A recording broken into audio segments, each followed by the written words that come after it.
You write in the book that you served in Vietnam, and that being back in the US was different for you. Could you talk a little bit about that?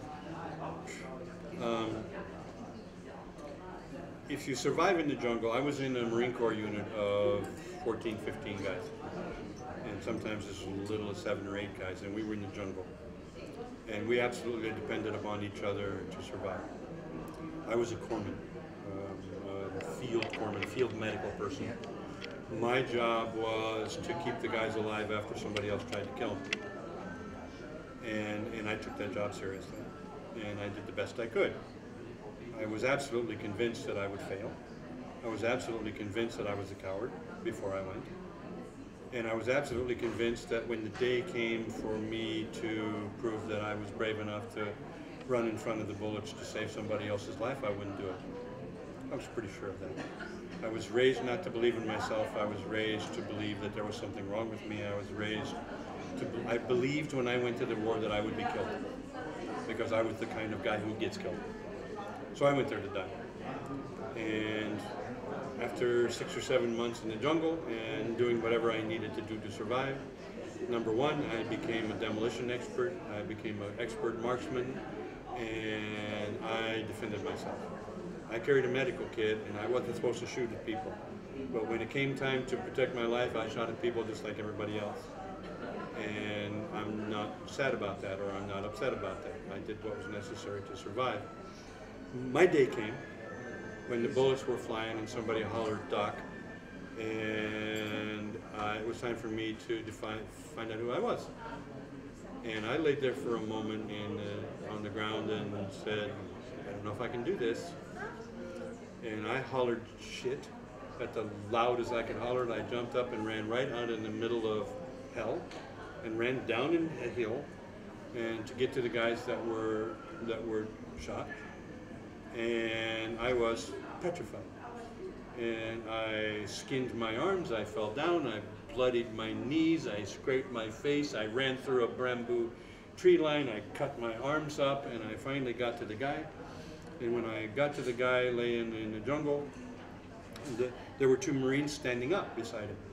And I said, what are you doing standing up? And they said, what the hell are you doing? And I said, what do you mean? They said, nobody's shooting at us. I said, what?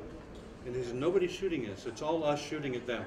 One guy took 1 shot at us to begin with and hit 3 guys. And they need you. So I didn't know that the bullets were going the other direction, right? So my great day of being a hero in the war was a mistake, right? But I knew one thing. I knew that I did it. And you understand, I knew inside that that day changed my life, because I knew no matter how terrified I was, when it was time to jump up and run in front of the bullets, I did. Yeah. I never believed that I would do that before, never. And that was Judgment Day for me. It was a very important day. It was a mistake, but I didn't know that, and I knew I didn't know it. You know, so but it changed it changed my life completely, because I know that being a coward or being brave or whatever is there's nothing real about that.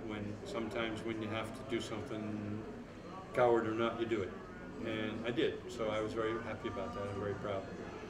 At the time, I thought I was stupid, but years later, I understood that maybe I'd actually done something. And there's more. But when I came home, I was no longer a human in any way, shape, or form. I was an animal. And in the jungle, you become an animal or you die. And corpsman or not, I looked over the barrel at human beings and pulled the trigger. And I was very happy about that. And because maybe that guy will now no longer kill one of my guys. And I have never felt remorse. And I know some guys in the jungle who killed somebody and felt terrible. Maybe there's something deeply wrong with me, I don't know, but I was happy. And I'm still happy. And if I get a chance to shoot the same person again, I will. Because I was protecting my Marines. Yeah. And that was more important to me than anything else.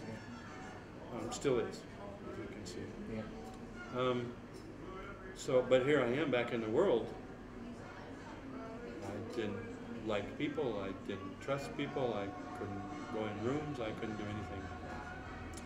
And it took me 7 years after the war to work at being something other than a jungle rat, which I was very proud of. Yeah. So it was tough. It was a tough journey, and I was very lucky. After 3 years of being home, I met John Grinder, and Richard and I were both wild characters, and I think John was a bit of a wild character, still is. You know, I think we've laughed at times when we were still all together. We laughed at times because the guys who started NLP were all crazy son of a guns, you know? I mean, all of us. We'd all been in very violent situations. We'd all somehow survived them. All of us had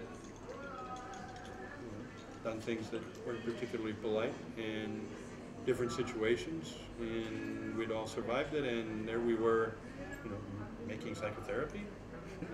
You know, yuck, you know. In one way, we kind of thought, you know, like, well, this is a joke, you know. But it was fun, and it worked, and you know, and I think the war turned out to be a gift for me, because I gained an incredible belief in myself. I believed that after that, everything else was easy, you know. And no matter what happened to me in my life after that, hell, I had survived the jungle, so you know, like, Yeah, you can what survive is this? anything. Yeah, I can survive anything. I somehow I survived the jungle, and it was funny. When I was first home, it was like I didn't expect to be home. I was supposed to die, you know, and so here I'm at home looking around like, why am I here? You know, and in fact, I had a hard time with that for a while because I figured there were great kids that I knew that died, you know, and some of them died in my hands, and I wasn't able to save them. And for me, God damn, that was hard because you know, in my mind, the wrong guy died. Yeah. You know, this kid was a great kid. I'm alive and he's not. What is that? And I almost decided to join him. You know, I figured like the wrong guy died, so maybe I better go and be with him. Yeah, I almost did a few times. So it turned out to be a great gift for me. I visited them with John's help. I visited 4 guys that died in my hands. And I asked them in a guided fantasy if they expected me to join them or what they expected me to do, because it was a mistake that they were dead and I was alive, and I apologized to them. And they told me, get off your fat ass.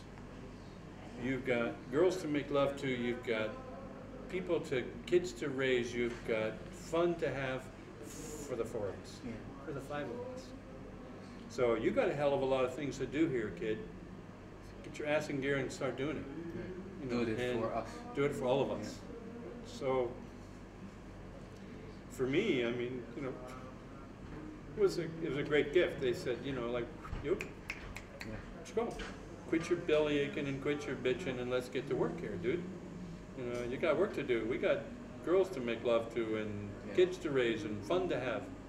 And you got 5 of us to do it for. So I said, you got it, dudes. You got it. You know, and I've been doing the best I can ever since. You know, and I think I'm doing pretty good at the girls' part especially. You know, and you know, and doing something good and creating a better world and being a joy to people. I do the best I can, and I always honor them.